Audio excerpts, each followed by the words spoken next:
Thank you for staying with us. Let's engage Mustapha Gbande now. Mustapha, thank you for your patience and congratulations on your new role. How does it feel? Thank you very much, and good morning to our cherished listeners, yourself and my brother, Akakpo. Is it Akakpo still No, there? this is Kojo Braze. No problem. He's forgiven. Yeah. My fancy brother. Yeah, that's it. That's the one. Well, over to you, Kojo. Anyway, Mustapha, so you are the Deputy Director of Operations in charge of security at the presidency, right? No, Deputy Director of Operations at the presidency. Oh, okay. That's that. Okay. So, for those of us who don't really know your work, what do you need? What entails? What does your role entail as a Deputy Director? Well, I think I have a track record, and I'm proud to say that I have a track record because I've served under the political party that is in government today. I believe that I've served my boss, the General Secretary, very diligently, where I was taking all the fire and having to engage the grassroots, the bases, and all those who matter as far as the office of the General Secretary was concerned. I've served under the president as leader of the party, and so that track record, I'm sure, will lead me to serve again. Fortunately, I'm serving under someone who I call a disciplinarian. Unfortunately, well, Gbande is on the move there, so you expect that these things will be happening along the line, but we'll get him to... Retired, so for me... Gbande, speak.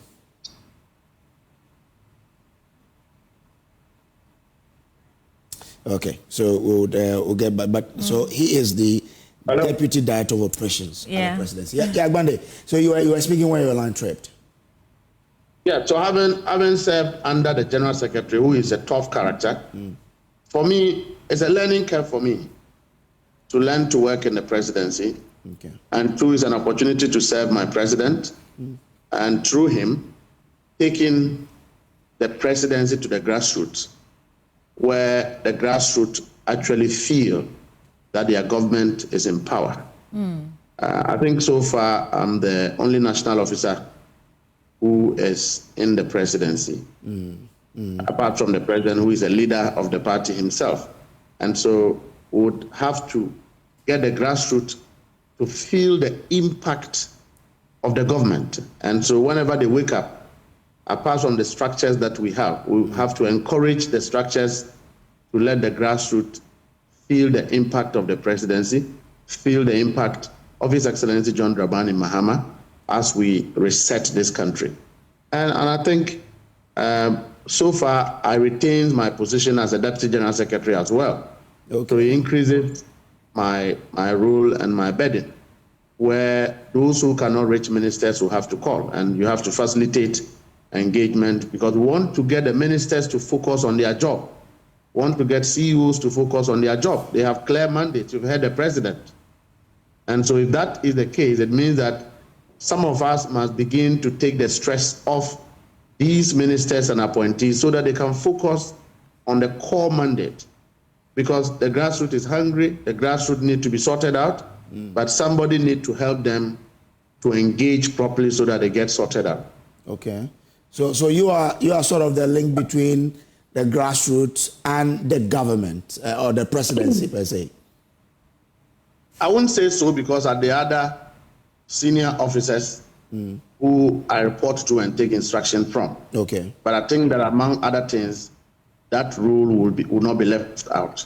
That responsibility will not be left out. Okay. Now, how do you juggle your position at the presidency and you being the Deputy General Secretary of your party? When I finish working at the presidency, I'll go to the headquarters and speak as a Deputy General Secretary, which of course is the reason I'm engaging you this morning, because we have a nation to build. I'm contributing my quota by privilege to the pleasure of His Excellency the President. I have a political party to protect and to grow. And so I'm quite young, and would manage the two. I'm not an old man. I still have some energy to be able to go around the country and to do my work. And so we'll keep engaging. Well, I mean, when you check social media, a lot of your grassroots are clamoring for appointment. People do put people there and say this person has to go here, this person hasn't gotten this and that. You as the Deputy General Secretary and also Deputy Director of Operations at the Presidency, how is the government handling all of that? I think the grassroots. Hello, can you hear me? Yes. Can you hear me? Yes. I think that the grassroots is justified in their quest for employment, just as any other Ghanaian who is desirous of getting a job. It's also true that some people will get appointments immediately.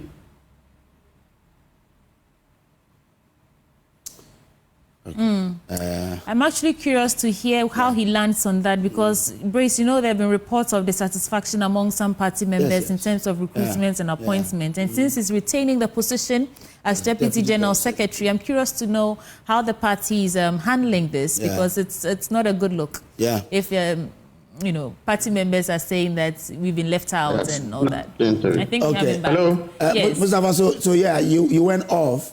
Let's hear what so I was actually saying that some will get appointments immediately, others will not immediately.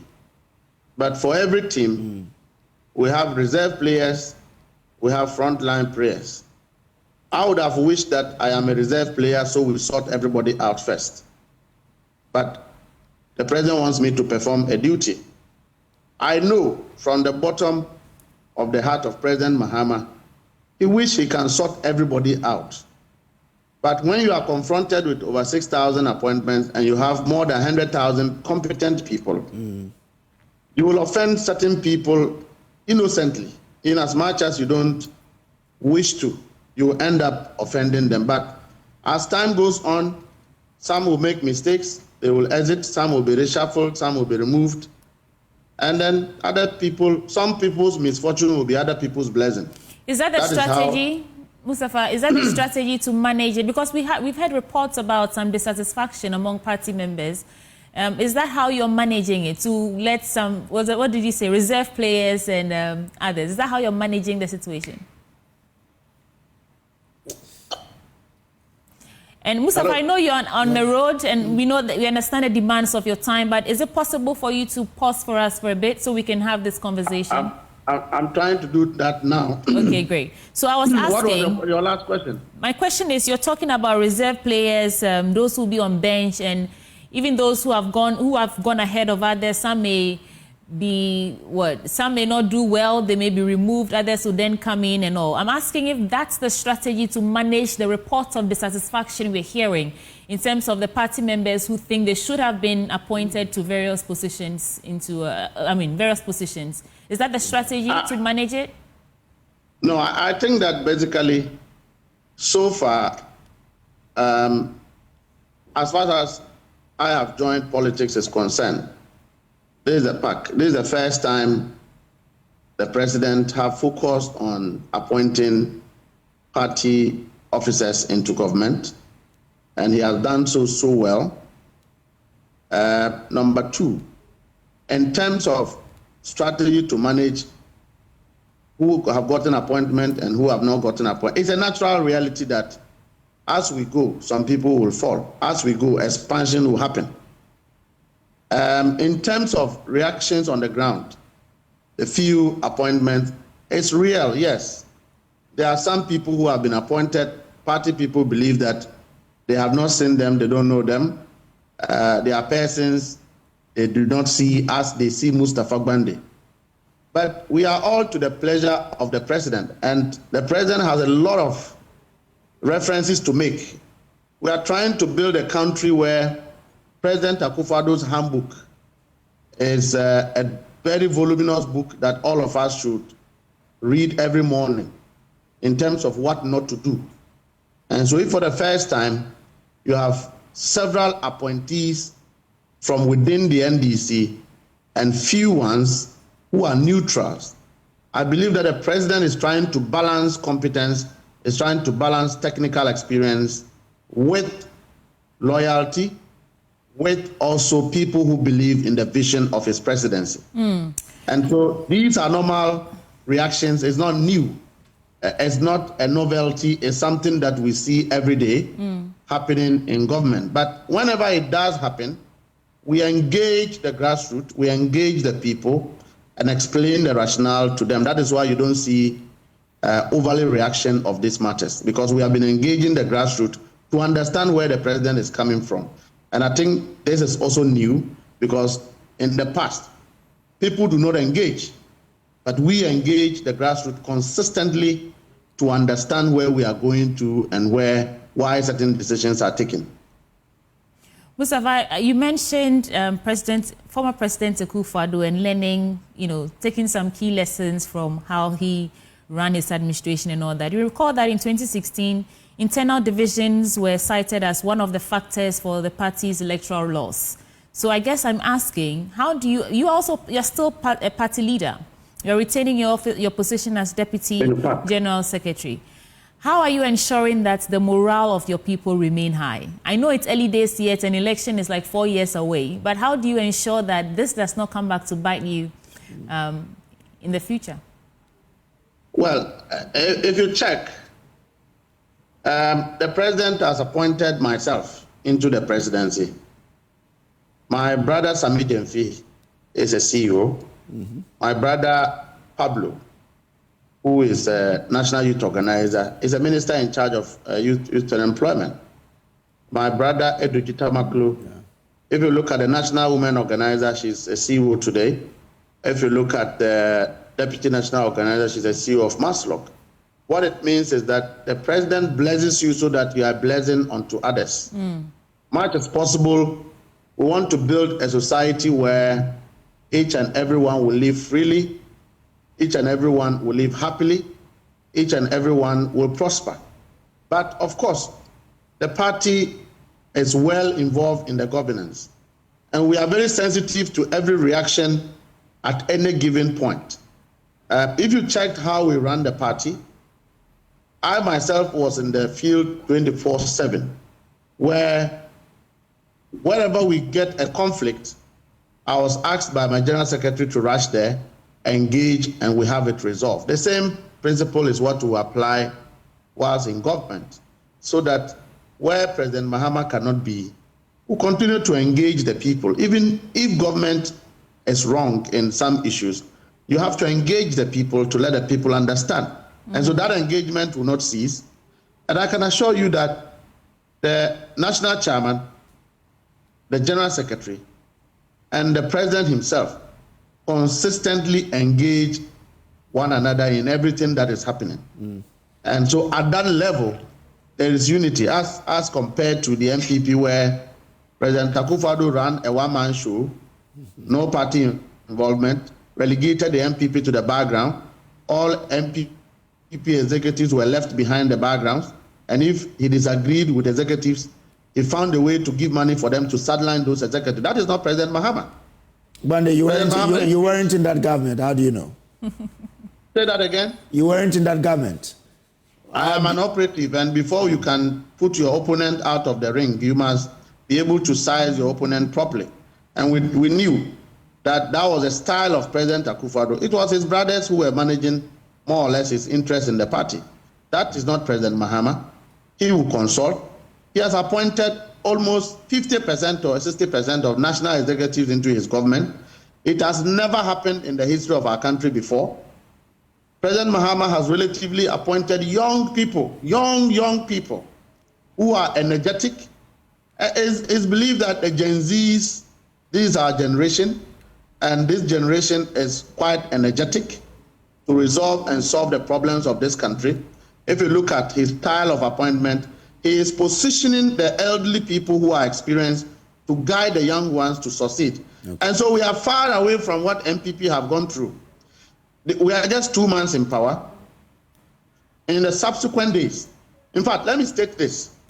Did you see that across the regions, over 80% of the regional ministers are also regional executives of the party? Yeah. And regional secretaries, of course. Mm-hmm. That is a way to neutralize tension. That is a way to create familiarity between the people and government. And for me, this strategy is well commendable, and it will cure all the uncertainties of dissatisfaction on the ground. Okay. Let's discuss some issues of national interest now. I mean, I want to start from that raid of the residence of former Finance Minister Ken Ofori-Atta, which has sparked considerable debate. What is the party's official stance on the incident? You speak for the party still. What is the NDC party stance on the issue? I think that many people have their opinions, which are very respected. But I do think that the, raid was very justifiable, because if you go to national security, intellectually, as we discussed, national security is full of military officers and police officers.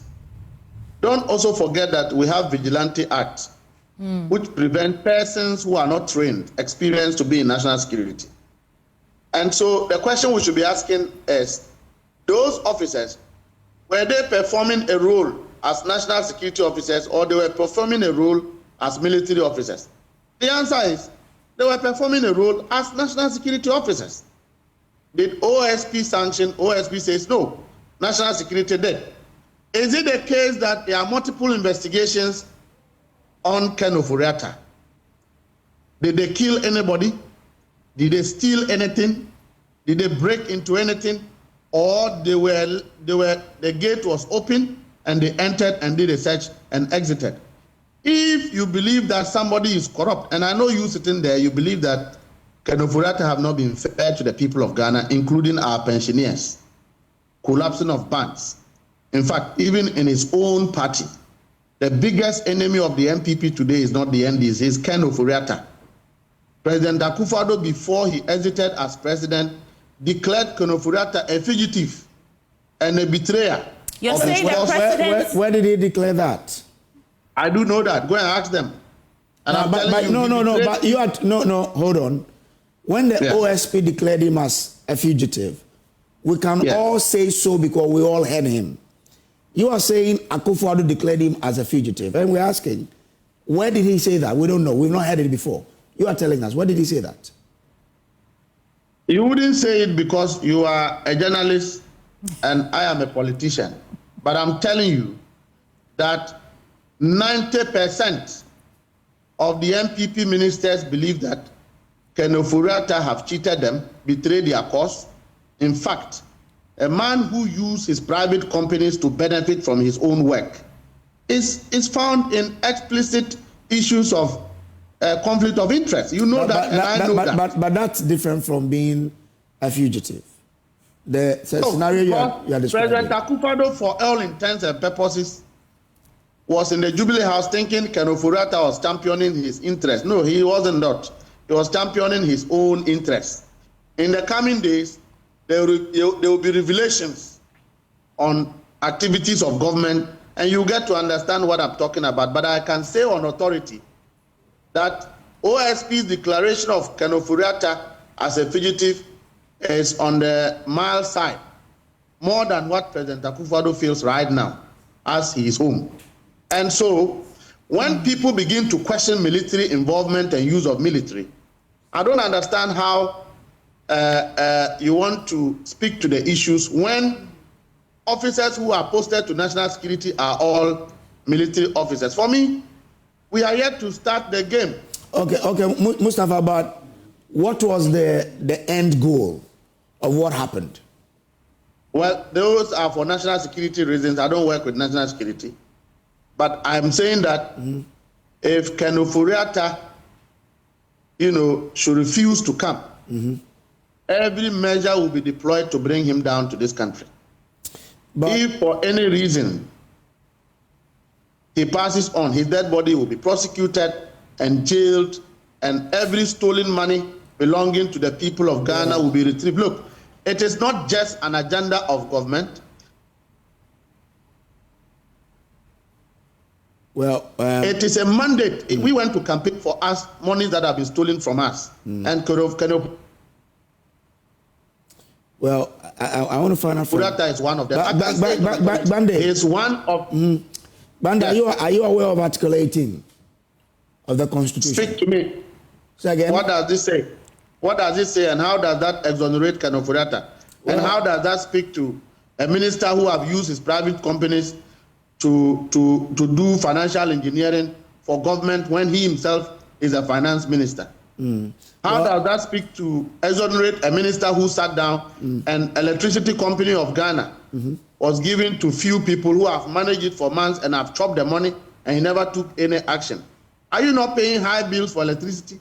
When you are going to buy power, it is not exoneration, Mustapha. It's about the person's private home and the way the security operatives invaded it. Now, the Article 18, 1 says every person has a right to own property, either alone or in association with others. 2, no person shall be subjected to interference with the privacy of his home, property, correspondence, or communication, except in accordance with the law, and as may be necessary in a free and democratic society for public safety or the economic well-being of the country, for the protection of health or morals, for the prevention of disorder or crime, or for the protection of the rights or freedoms of others. That's what the Constitution gives him. And your security persons invaded that. Let me assure you, if tomorrow I, Mustapha Gbande, and I say this because I fear to steal what belongs to the public. I will never steal public money. If for any reason I come into contact with a decision to do harm to the people of this country, I will reserve to be poor so that Ghanaians will respect me for it. Now, if you go out and you interfere with the livelihood of Ghanaians, don't you think that you lose that right, that protection from the Constitution? Isn't that why? Isn't that why we have the law court? That you have to take the mantle for the court to determine the veracity of the case and declare judgment. If you don't catch the person, how do you take him to court? If the person is harboring documents that will be used to prosecute him, and you don't go and retrieve him, how do you take him to court? Does the court arrest people? It's not the duty of the court to arrest persons. It's the duty of state agencies to arrest persons who are the branch of the law, investigate them, establish culpability, and then take them to court. So we haven't reached there. We are at a point where an agency of the security service of this country have invaded somebody's house, and they are questioning the use of military. And my question is that, should they resort to using vigilante in the arrest of persons suspected to be under investigation? Gbande, the security can't go there. But like the Constitution says, it must be done in accordance with the law. So you go there. Did you ask national security? Did you ask if national security went there with a warrant or without a warrant? The story we have it is that when they demanded it, they couldn't provide it to the people in the house. So that's what we know. They didn't provide doesn't mean that they didn't have. Oh, Mustapha. So we should engage with national security properly. And I'm saying that tomorrow, NPP can be in power. If I am found to have done something wrong to the state, they can welcome into my home with peacegoers and ammo cars. I will avail myself and let everyone be ready to avail him or herself. If you have served in a public interest and you have been capricious, you have not been diligent in the discharge of your work, you have suspected to be corrupt and have stolen money belonging to the public, you should be subjected to investigation. And we cannot dictate the style and pace of how the security agencies should do their work. We have been in this country. If we want to play the template of President Akufo-Addo in arrest and invitation of persons, you remember how they arrested my national chairman, Samuel Ofusampofo. You remember how they invaded even my own home and got it demolished on an ex-party order. Yeah. You remember how they arrested ministers of state using the same medium. Why are they complaining today when those ministers did not do 10% of what Kenoforiata have done. Mustapha, what do you think? Must we continue to build a democratic state in on that line, where, as you say, if they bring armored cars to my house, I have to? Why don't you say we have to allow the laws to work? Why? The laws cannot work minus security agencies. It depends on the modus operandi. Well, you cannot determine the modus of operandi of security agencies when, as we speak today, nothing has been stolen in that house. As we speak today, they have not beaten anybody. They only invaded. And reasons of security, you should go and discuss with the National Security Secretariat on the Right to Information Act, and you will be given privy information which the public do not know. Okay. As we speak, we are not asking those questions. Are we asking National Security to organize a press conference to explain how they do their work? No. If you need more information, you engage with the Secretariat and they'll give you further and better particulars of their work. But as we have people parading in Parliament trying to, cry as if somebody have started anything, I tell to the NPP that they should sit comfortably in their car and tighten their seat belts. The game is yet to begin. And I can assure them that whosoever have stolen money, the security agencies will take them on. Right. My sad reality is that the NPP is behaving as if it was a concerted effort between the party and government to dupe the people of this country. They are the question that started as if the reasons are not justified. They are behaving as if there was no wrongdoing.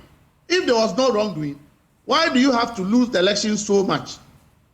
I expect the NPP as a political party at this time to be apologizing to the people of Ghana and saying we are sorry, we are reforming, and then we'll never do that again. I also expect the NPP to distance themselves from persons who have engaged in wanton stealing of state resources, other than trying to shield and to protect them. Mustapha, let's make progress. Just like you're expecting the NPP to apologize, you haven't been able to prove to us when former President Nana Addo Dankwa Akufo-Addo said or declared Ken Ofori-Atta a fugitive. So you have to take that back, and then we'll make. No, he hasn't. I didn't say that he declared it to the public. I said I knew that. Well, I said I knew that. Well, you said that on national television, and you can't give us evidence. So I mean, we have to either prove it or you have to take it back, Mustapha. I take it back, but I know that is true. Great. So let's talk about. Yeah, let's make progress, Mustapha. There have been concerns about the revocation of some recruitment into key government institutions. And the concern really is whether or not the NDC is using this or seeing this as a broader attempt to undermine the previous administration's legacy. How do you reconcile the arguments that are pouring in? And make this brief for us. There is no legacy of the previous administration apart from corruption. Look, Ghanaians are hard-pressed. Poverty is on the high scale. People are suffering. There are people who are in hospitals today, they can't get treatment. And we have a government that has been in power for 8 years, taking several amounts of loans. There's nothing to boast about President Akufo-Addo and his governance. What it is that persons who knew that there was election, a party won, who were in transition, particularly when the two sides, government and the incoming government, decided that all recruitment should cease. And then you go and employ people and backdate their letters. It's criminal. Such persons must not be allowed to benefit at the expense of others. It doesn't matter whether you are NDC, you found yourself there, or you are NPP. Okay. Ghanaians must be treated equally. And so can we continue? When you say Ghanaians must be treated equally, is that what we are seeing here? Because these are the lives of Ghanaians that looks like have become a political football. One administration puts you in, the other comes and boots you out, and then your fate is hanging in the balance. Is that equality? No way. No way. If you read the Chief of Staff's letter, he says persons who have been appointed after December 7th, and you and I know that the recruitment that occurred between December 7th and January 7th were wrong. They were illegal. They were of a criminal intent, seeking to deprive other Ghanaians of opportunities and give few. And that is wrong. It doesn't matter whether my brother is involved or not. Let us advertise the jobs. If you are competent and you are NPP, you should be employed. If you are competent and you are NDC, you should be employed. If you are not political, you should also get employment. But where people have lost power and they have recruited people seeking to balloon expenditure in order to sabotage the new government, look, we will sack all of them, including those who have been put there to act as spies to sabotage the new government. They will also be removed. But Mustapha, we get your point. But you mentioned backdating. Yes. As to how far back does the record say? Go and check immigration. Go and check GRIDCO. Many other institutions. Look, I've spoken about Petroleum Commission, Egbert Fable. When they lost power, between 7th December to January 7th, he organized more than 5 board meetings, and they took money for it. He recruited some 12 managers. No. You're not answering the question. You mentioned that with the recruitment, you say post December 7th, but they backdated the day. That's what I want to understand. As to how far back are the records saying? There are 2 types of it. There are some who are recruited within the period. Their letters state exactly so. Okay. There are some who have been recruited within the period, but the letters they have been backdated. If you go to Gapua, you will find such evidences of people who have been recruited and their letters backdated. The CEOs will do their investigation and the public will get to know. Are you saying that we should continue to engage in the activities that undermine all of us, our collective resolve as a country, so that some few politicians will continue to misbehave using political office? No, but I'm curious to know how you were able to determine that those letters were backdated. Don't you forget that the Chief of Staff wrote on assumption of office to all public institutions to furnish the presidency with records of payroll. You said, shall we continue? Mustapha, sorry, we have to rush you because of time. You said we should not continue to undermine the efforts of the country in our quest to develop and all that. How seriously is the party taking the allegations of NDC members involved in Galamsey? Case in point, the Awin MP. How seriously is the party taking this? I think that the Minister for Lands just got sworn in. As far as I'm concerned, in the last 1 week, I have seen all state agencies from Minerals Commission, EPA, Forestry Commission, trooping to his office for meetings in the last 1 week. I believe a plan is being factioned out. I also do know that the Minister of Defense is engaging with the Lands Ministry to see how a government will roll out a comprehensive strategy that will curb activities of illegal mining.